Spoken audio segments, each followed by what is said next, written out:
عمران خان کی سالگرہ کی سوشل میڈیا پر دھوم۔ پاکستان کے مقبول ترین لیڈر جو اس وقت سیاسی انتقام کے نتیجے میں بدترین حالات کا سامنا کر رہے ہیں اور غیر قانونی طور پر جیل کاٹ رہے ہیں، عوام نے آج ان کی 71ویں سالگرہ منائی۔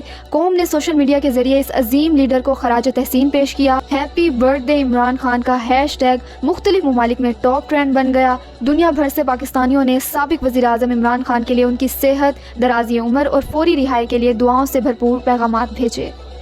عثمان ڈار کا انوکھا انٹرویو ڈرامہ، منٹوں میں والدہ کا جواب۔ پاکستان تحریک انصاف کے جبری طور پر لاپتہ کیے گئے رہنما عثمان ڈار کی منظر عام پر اچانک آمد اور ایک نجی ٹی وی چینل کو انٹرویو کا معاملہ، جس پر تحریک انصاف نے رد عمل دیتے ہوئے کہا کہ 24 روز تک نامعلوم اغواکاروں کی حراست میں گزارنے کے بعد عثمان ڈار کی ایک نجی ٹی وی چینل پر رونمائی بلا شبہ خود اغواکاروں کو بے نقاب کرتی ہے۔ اس انٹرویو کی عوام کی نگاہ میں کوئی اہمیت نہیں، نہ ہی اس کی کوئی قانونی حیثیت ہے۔ خدشہ ہے کہ اسی قسم کے ہتھ کنڈے ہمارے دیگر اغوا کنندگان بشمول صداقت عباسی، فاروق حبیب اور شیخ رشید پر بھی آزمائے جائیں گے اور ایسے ہی مزید ڈرامے نشر کیے جائیں گے۔ جبکہ دوسری جانب عثمان ڈار کی والدہ نے اپنی ویڈیو جاری کر کے ان کی 25 دن کی محنت پر پانی پھیر دیا اور سارا بیانیہ ہوا میں اڑ گیا۔ عمران خان کو بہتر سہولیات کا کیس بھی اگلے ہفتے تک لٹکا دیا گیا۔ بشرا بی بی کی عمران خان کو جیل میں سیکیورٹی اور تحفظ فراہم کرنے کی درخواست پر آج اسلام آباد ہائی کورٹ میں سماعت ہوئی، جس پر چیف جسٹس نے وزارت داخلہ اور جیل حکام کو نوٹس جاری کرتے ہوئے سماعت آئندہ ہفتے تک ملتوی کر دی۔ چیف جسٹس کا کہنا تھا کہ جو گنجائش ہے اور جو کچھ عدالت کر سکتی ہے اس پر میں آرڈر کر دوں گا۔ لطیف کھوسہ نے دلائل دیے کہ عمران خان کو گھر کا کھانا فراہم کرنے کی اجازت دی جائے، جس سیل میں رکھا گیا ہے وہاں نماز بھی بمشکل ادا کی جا سکتی ہے۔ ہماری تاریخ رہی ہے کہ جو بھی صدر یا وزیر اعظم بنے بعد میں اڈیالہ اور اٹک جیل کا مہمان بنتا ہے۔ عمران خان کی جان کو خطرہ، عدالت میں درخواست دائر کر دی گئی۔ عمران خان کی جان کو خطرہ ہے۔ عمران خان کو جیل میں جن حالات میں رکھا جا رہا ہے وہاں 2 قدم بھی چلنے کی اجازت نہیں۔ بشرا بی بی کی درخواست پر اسلام آباد ہائی کورٹ نے تمام متعلقہ اداروں سے رپورٹ طلب کر لی۔ ہماری جانب سے استدعا یہی تھی کہ تمام متعلقہ ادارے گارنٹی دیں کہ عمران خان کی جان محفوظ رہے گی۔ عمران خان کی نااہلی ختم کرنے کی درخواست دائر۔ پی ٹی آئی کی الیکشن سے پہلے عمران خان کی نااہلی ختم کرانے کی کوششیں۔ عمران خان نے توشہ خانہ کیس کا فیصلہ بھی معطل کرانے کی اسلام آباد ہائی کورٹ میں درخواست دائر کر رکھی ہے۔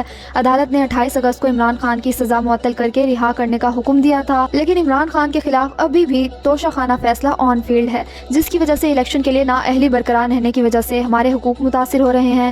عدالت اپیل کے حتمی فیصلے تک توشہ خانہ کیس کا بھی فیصلہ معطل کرے۔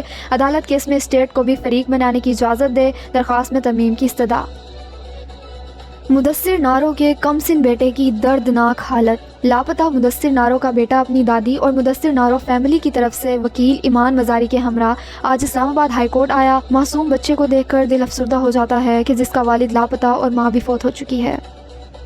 شہباز شریف کی وائرل ویڈیو، نون لیگ کے لیے خطرے کی گھنٹی بج گئی۔ چند دن پہلے مریم نواز کے شاہدرہ کی ایک گلی میں ناکام جلسے کے بعد شہباز شریف کی مبینہ وائرل ہونے والی ویڈیو نون لیگ کے لیے خطرے کی گھنٹی ہے، جس سے نواز شریف کی واپسی اور بھی مشکوک ہو گئی ہے۔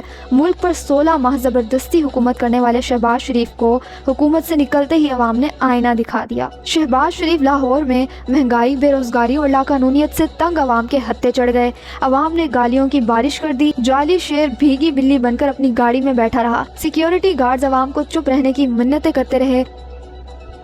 آزاد کشمیر مکمل جیم ہو گیا۔ بجلی بلوں پر اضافی ٹیکسز اور مہنگائی پر مختلف شہروں میں ہڑتال اور احتجاجی ریلیاں۔ قرآن خوانی کا خوف، پولیس نے زمان پارک کو گھیر لیا۔ عمران خان کی سالگرہ کے موقع پر زمان پارک میں ان کی سلامتی کے لیے خصوصی دعائیں اور قرآن خوانی کا اعلان کیا گیا تھا، لیکن زمان پارک میں قرآن خوانی کو روکنے کے لیے پولیس کی بھاری نفری قیدیوں کی وین سمیت پہنچ گئی۔ پارٹی کا جیل روڈ آفس بھی سیل کر دیا گیا۔ آخر اتنا خوف کیوں؟